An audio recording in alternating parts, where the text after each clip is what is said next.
Hi, I'm Sharon from Global Healing Exchange, and I'm here today with Gwenda Smith, and she's one of our experts at Global Healing Exchange, and she writes for Holistic Living magazine. Her past life, she was a nurse, and now she works with clients, and she is a lifestyle mentor and educator. So welcome, how are you?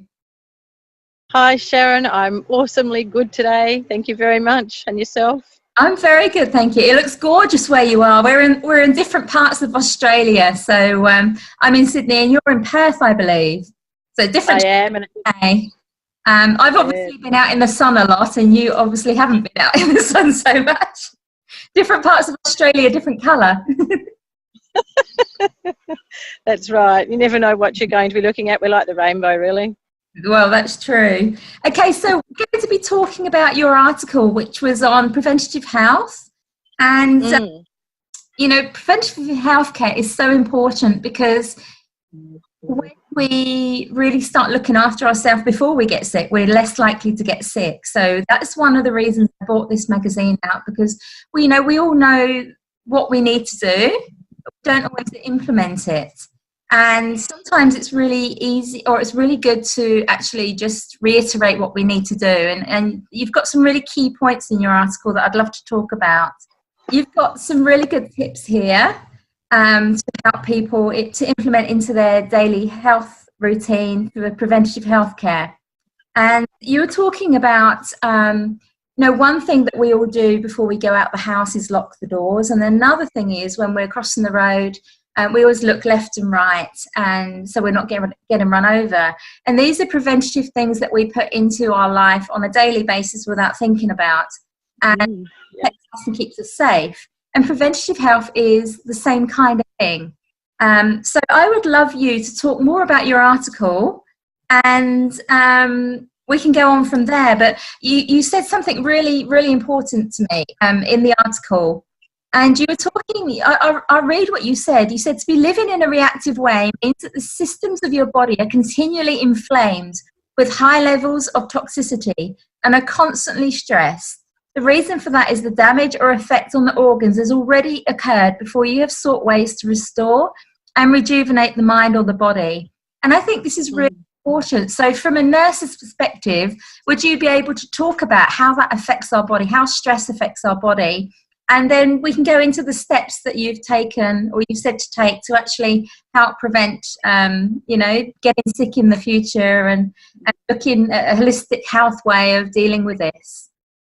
Yeah, most definitely, Sharon. It's such a vital part of us being able to be really well on every level of ourselves, to be understanding how we react, how we respond at any given moment. So if you think about getting angry, I say to people, what's the first thing you do when you get angry?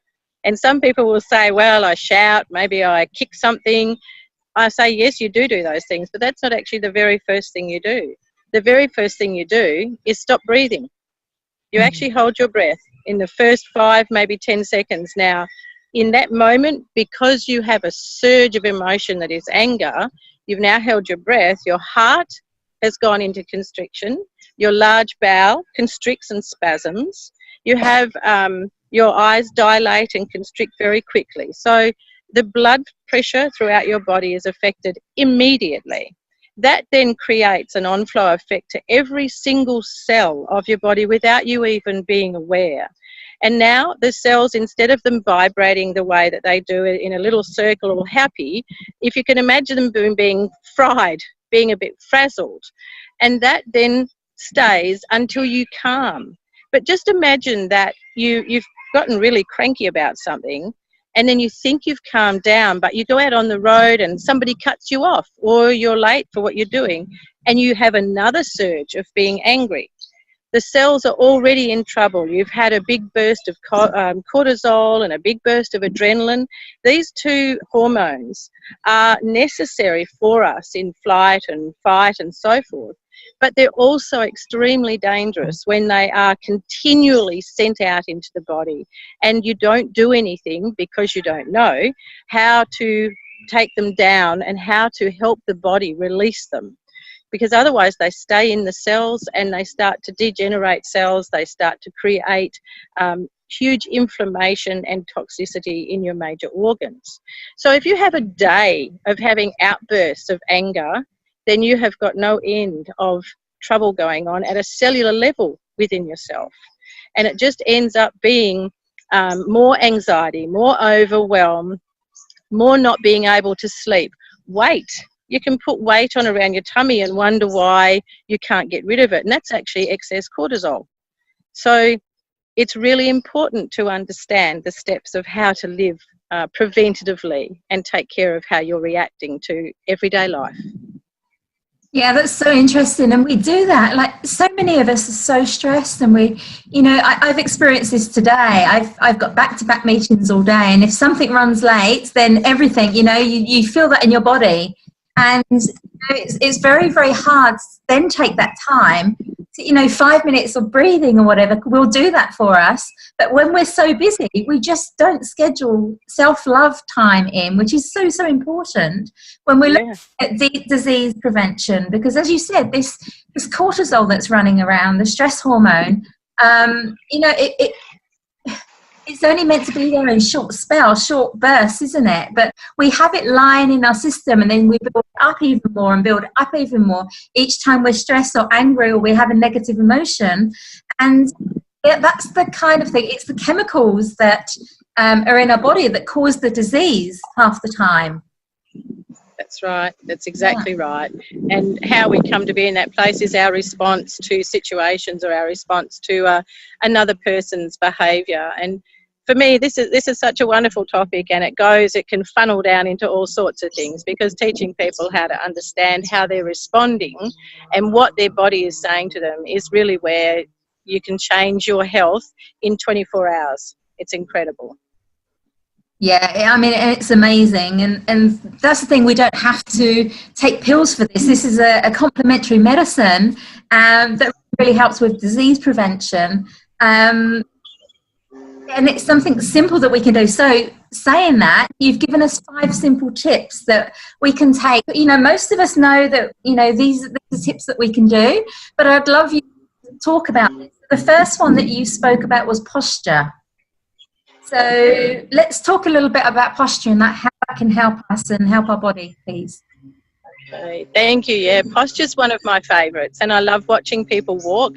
I can actually determine what's going on with them simply by looking at how they stand. So tension, right, is held in the body, and people will say, oh, I get such bad neck ache, or I get such bad pain in my foot, and that's tension being held in the body. So because there's tension, you'll shift your posture, and you may carry your head without realising it. You may carry it a little bit tilted, a little bit forward. Your shoulders will drop forward. When you're sitting at a desk, people don't realise how much they've actually hunched over because of whatever emotional disturbance that they're carrying within them. And when they walk, I watch a lot of people walk and they sling their hips, or they tip their lower back, either front or back, because again, it depends on what's going on with them.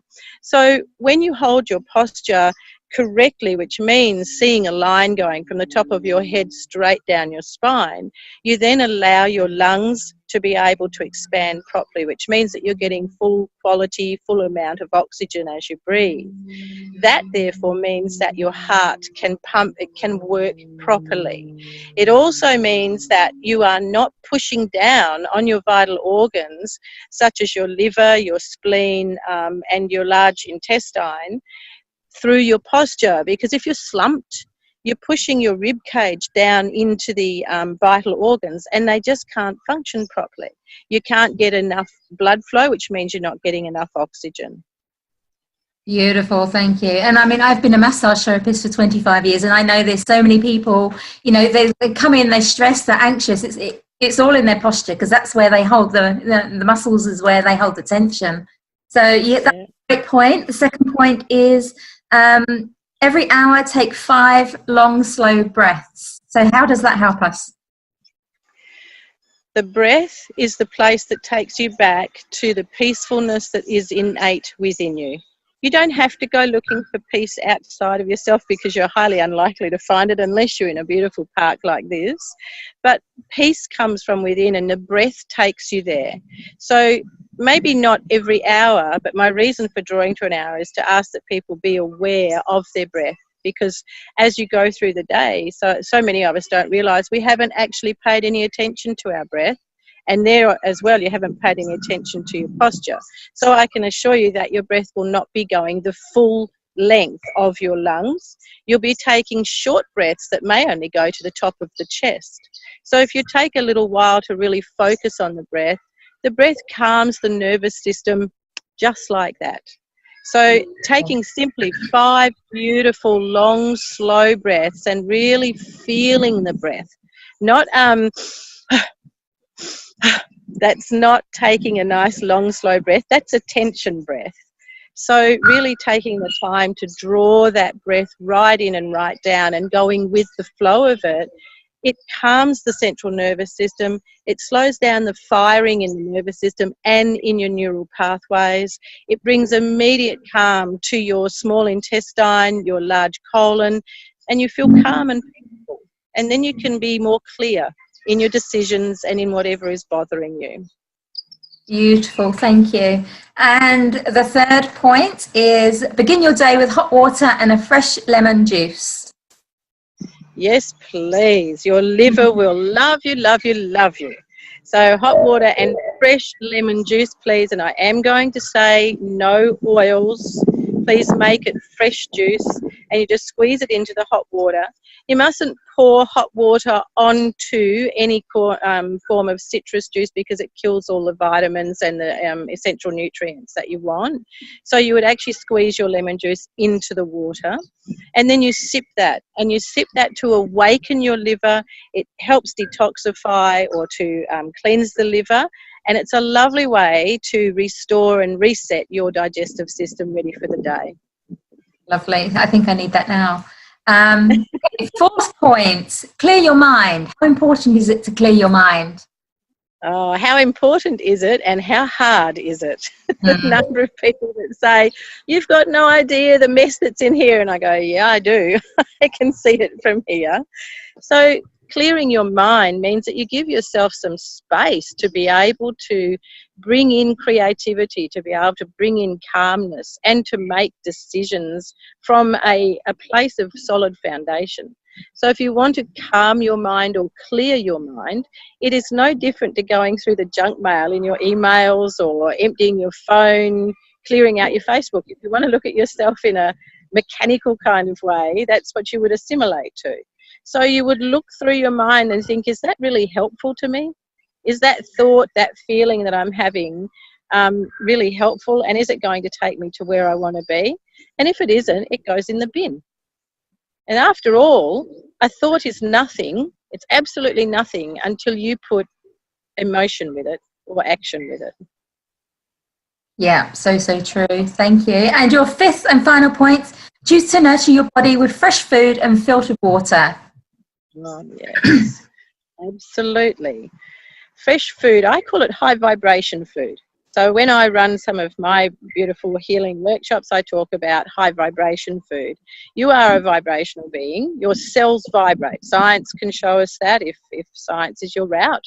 So to have high vibration food, you're not only nurturing your inner self, but you're providing the very best of nutrients, vitamins, and everything that you need for your entire system to work in optimal health.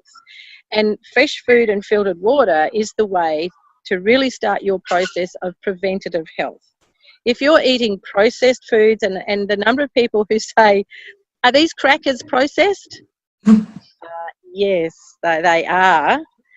Is this pie processed? Yes, it is. So anything that is man-made is processed, right?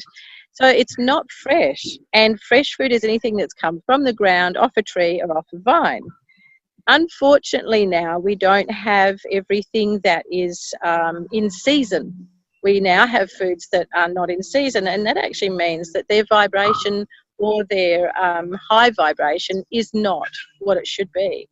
So if you were to grow your own vegetables and then go and buy some, you can tell just from breaking a bean, breaking a pea, or anything like that, you can tell whether it really is fresh or not. And that's what I mean by fresh food, really going out to have fresh. And not everyone can afford organic.